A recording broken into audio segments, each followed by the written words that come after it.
ত্রিপুরার বিভিন্ন জেলায় স্মার্ট মিটার বসানোর সিদ্ধান্ত নিয়েছে রাজ্য সরকার। এরই প্রতিবাদে গর্জে উঠছে বিরোধীরা। সোমবার এই ইস্যুতে আগরতলার বিদ্যুৎ মন্ত্রী রতনলাল নাথের বাড়ির সামনে বিক্ষোভ দেখান তৃণমূল কংগ্রেসের কর্মী সমর্থকরা। যুব তৃণমূলের রাজ্য সভাপতি হুঁশিয়ারি, এই স্মার্ট মিটার বন্ধের বিষয়ে যতক্ষণ না উনি কোনো সিদ্ধান্ত নিচ্ছেন ততক্ষণ আমাদের আন্দোলন চলবে।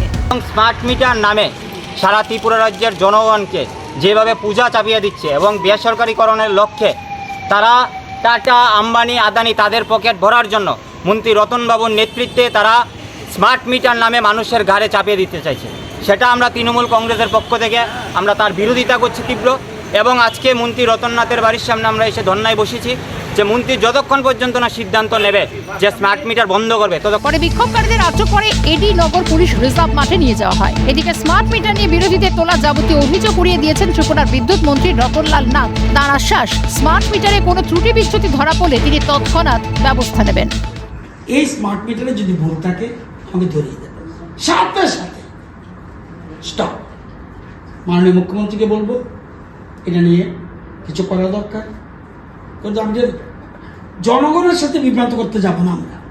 আমি দায়িত্ব নিয়ে এটা বলতে পারি, বর্তমানে যে সরকার রয়েছে ত্রিপুরাতে, যার নেতৃত্বে রয়েছে ডক্টর মানিক শাহ, আমি দায়িত্ব নিয়ে বলতে পারি কোনো উল্টাপাল্টা হলে 3 দিন লাগবে না, উইল ডু দি মিটিং।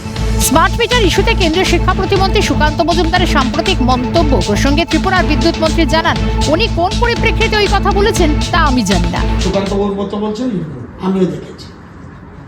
এমন তো হতে পারে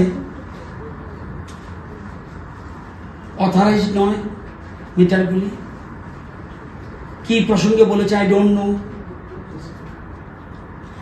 আমাদের এটা টেস্টিং করিয়েছি, ওয়েস্ট বেঙ্গল এখন পর্যন্ত 5,10,000 বসেছে, উনি বিরোধিতা করছেন। এমন তো আই ডোন্ট নো, উনি কি প্রসঙ্গে করেছেন উনি জানেন।